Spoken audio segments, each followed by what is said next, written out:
의원님에게 감사패를 수여하겠습니다. 김용재 전 의원님은 제7대, 9대, 12대, 10셨습니다. 감사패 김용재 전 국회의원. 김용재 전 국회의원님께서는 대한민국 국회 기반을 공고히 하여 국회 및 국가 발전에 크게 기여하셨습니다. 제72주년 제헌절을 맞이하여 김용재 전 국회의원님의 경륜을 기리고자 후배 국회의원들의 감사와 존경을 담아 이 패를 드립니다. 2020년 7월 17일 국회의장 박병석. 여러분 큰 박수 부탁드리겠습니다. 여러분 큰 박수 부탁드리겠습니다.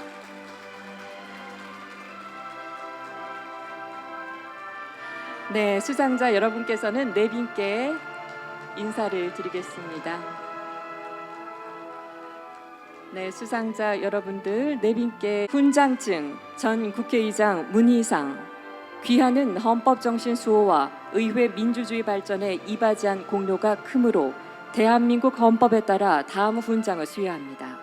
국민훈장 무궁화장 2020년 7월 17일 대통령 문재인.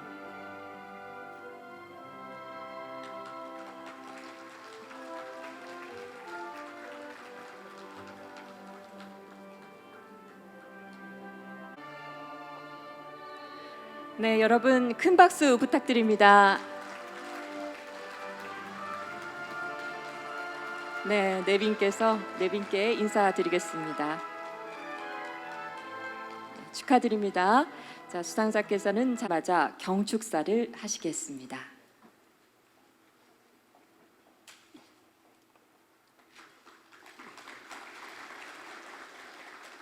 존경하는 국민 여러분, 헌정 회장님과 역대 국회의장님, 각 당 대표와 국회의원 여러분, 김명수 대법원장, 유남석 헌법재판소장, 정세균 국무총리, 권순일 중앙선거관리위원장, 그리고 내외기빈 여러분, 오늘은 대한민국 최고기범인 헌법 제정을 기리는 날입니다. 헌법이 제정된 지 72년, 그동안 우리는 세계가 주목하는 놀라운 발전을 거듭해 왔습니다. 우리는 한 세대 만에 산업화와 민주화를 동시에 이루었습니다. 원조를 받던 나라에서 원조를 하는 나라가 되었습니다. 반만 년 우리 역사에 기록될 참으로 눈부신 세월이었습니다.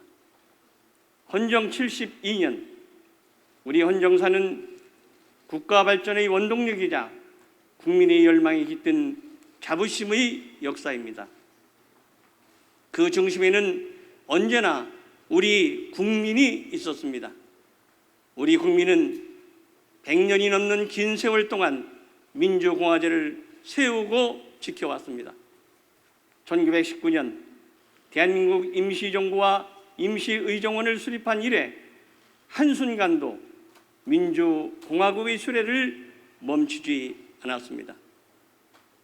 임시의정은 이영만리 망명길에서도 대한민국 임시헌장을 만들고 쉼없이 의회를 열었습니다. 6.25 전쟁 중에도 국회는 문을 열었습니다.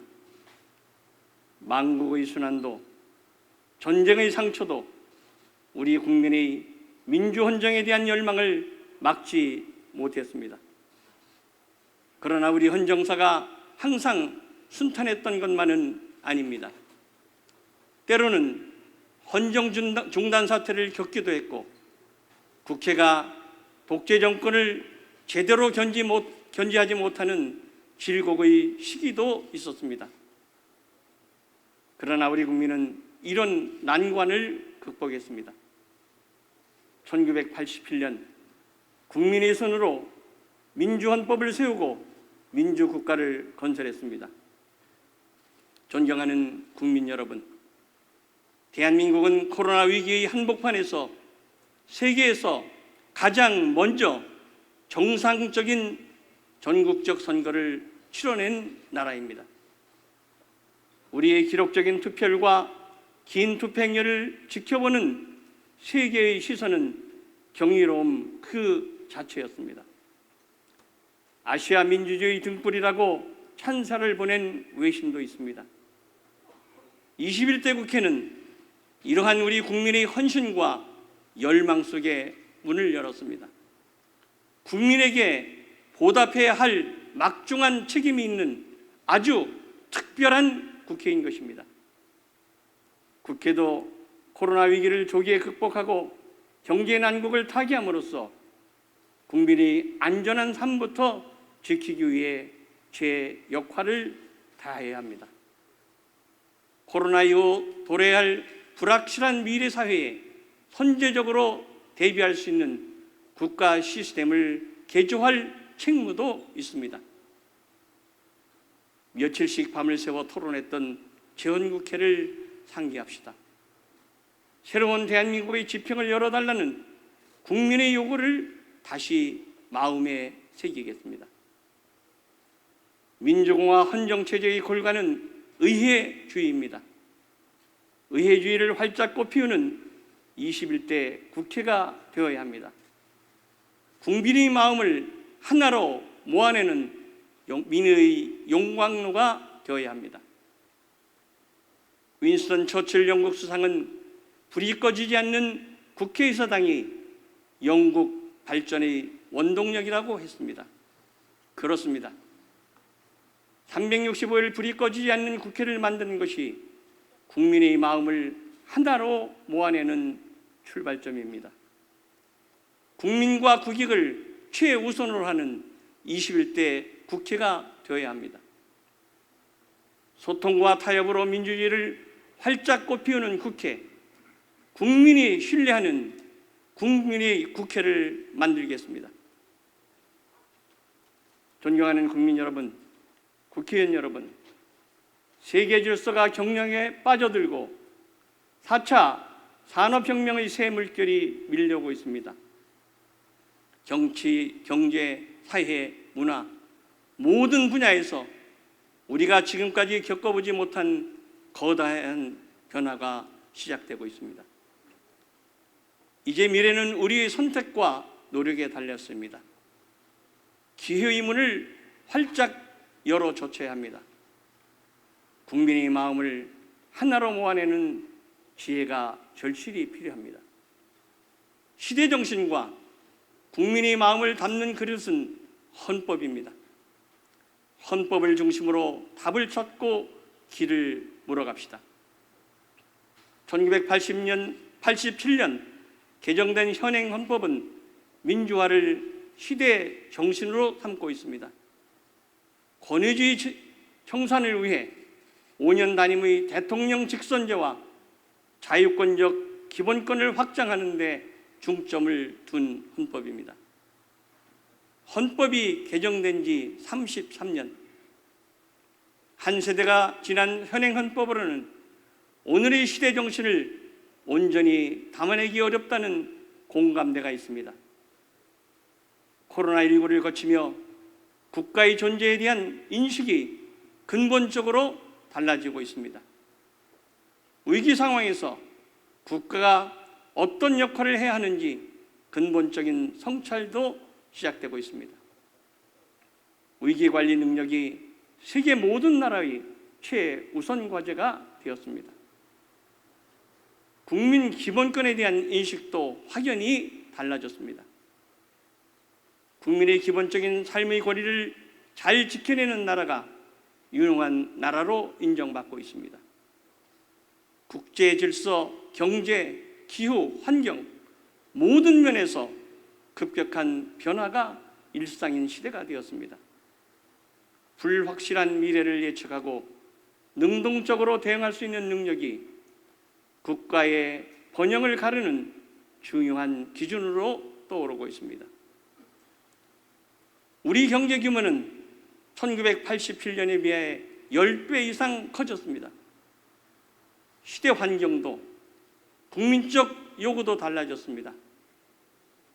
국민의 안전과 삶의 질을 보장하는 사회권적 기본권, 자치분권, 시민 참여 등 새로운 시대 가치를 담아내는 새로운 국가 규범이 필요하다는 인식도 높아지고 있습니다.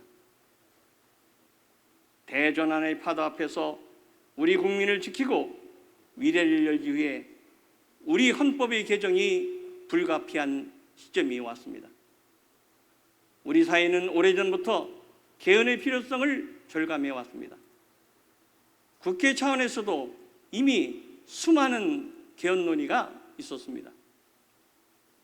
20대 국회만 하더라도 여야 합의로 헌법개정특별위원회를 구성하고 1년 반 동안 진지한 논의를 했습니다.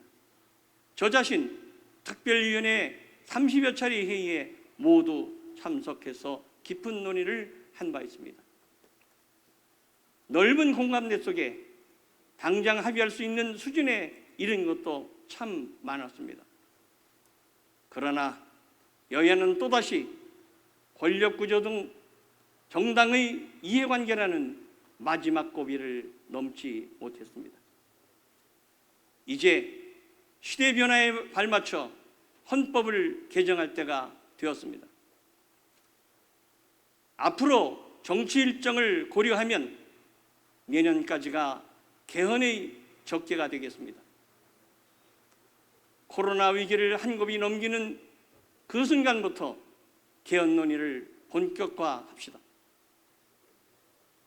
정치권의 이해가 아닌 오로지 국민의 뜻을 받들어 시대 정신을 반영한 새 국가규범을 만들어 내어야 합니다. 미래를 직시하며 대전환의 파도를 헤쳐나갈 사회적 합의를 이뤄냅시다. 권력구조 문제는 20대 국회에서 이미 충분히 논의됐습니다.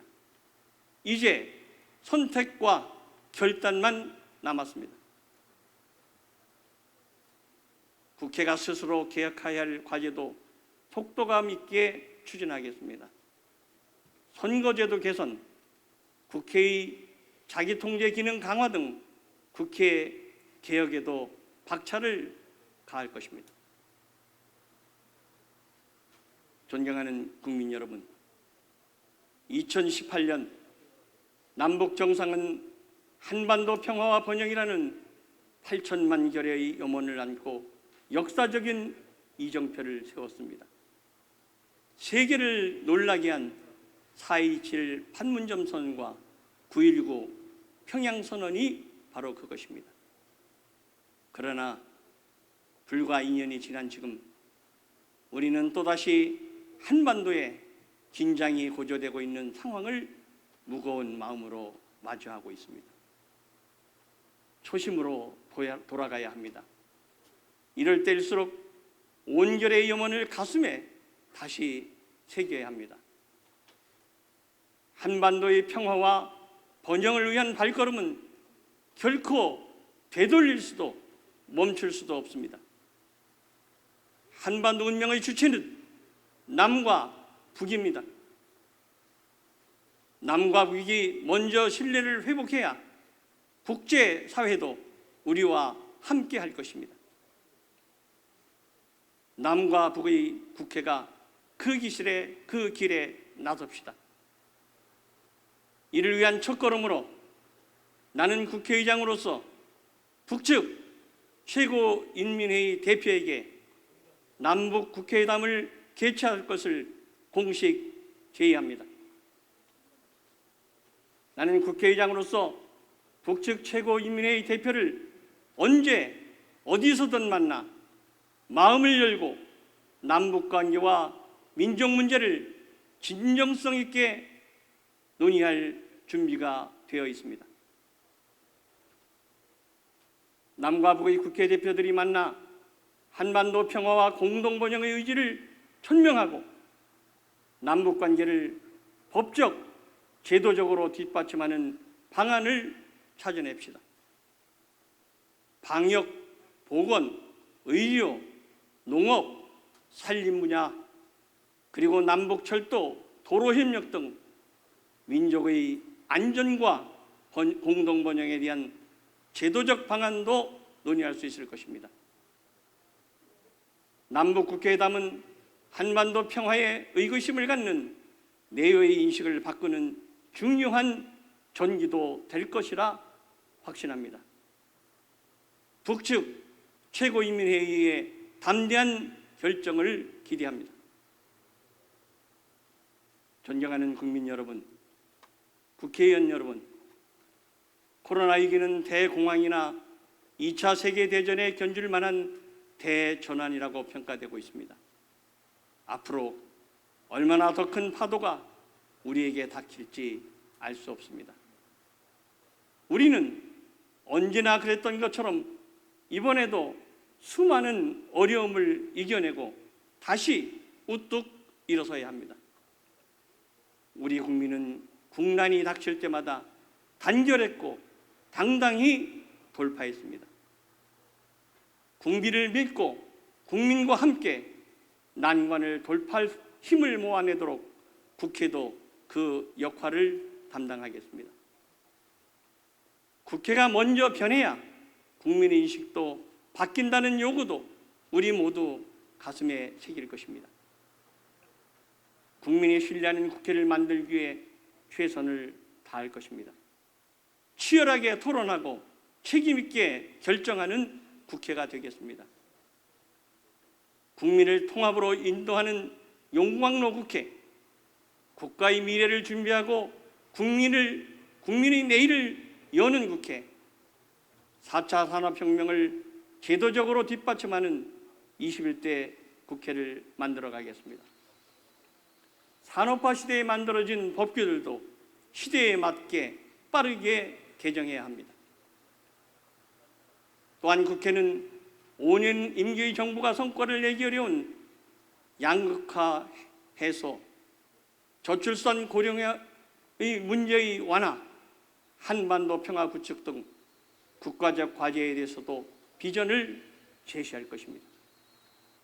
소통과 타협으로 국민의 내일을 여는 국민의 국회를 만들어 가겠습니다. 그러한 국회를 위해 힘차게 전진하겠습니다. 감사합니다.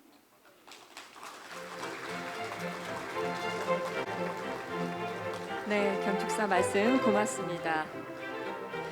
자, 다음은 재헌헌법 전문 낭독 영상 상영이 있겠습니다.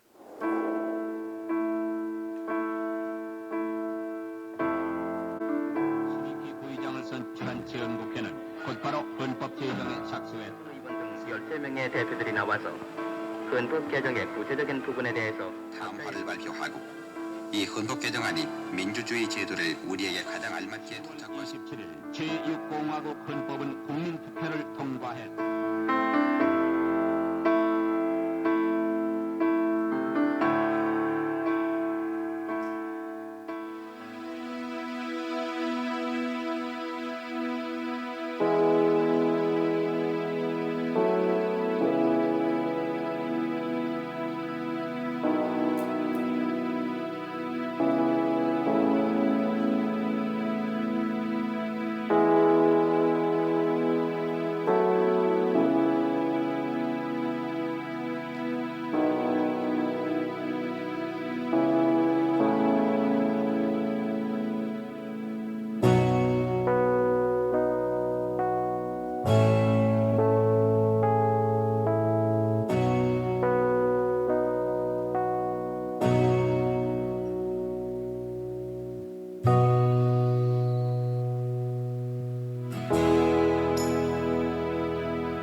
유구한 역사와 전통에 빛나는 우리들 대한국민은 김해의 3.1운동으로 대한민국을 건립하여 세계에 선포한 위대한 독립정신을 계승하여 이제 민주 독립국가를 재건함에 있어서 정의 인도와 동포애로서 민족의 단결을 공고히 하며 모든 사회적 패습을 타파하고 민주주의제 제도를 수립하여 정치, 경제, 사회, 문화의 모든 영역에 있어서 각인의 기회를 균등히 하고 능력을 최고도로 발휘케 하며 각인의 책임과 의무를 완수케 하여 안으로는 국민 생활의 균등한 향상을 기하고 밖으로는 항구적인 국제 평화 유지에 노력하여 우리들과 우리들의 자손의 안전과 자유와 행복을 영원히 확보할 것을 결의하고 우리들의 정당 또는 자유로이 선거된 대표로서 구성된 국회에서 단기 4281년 7월 12일 이 헌법을 제정한다.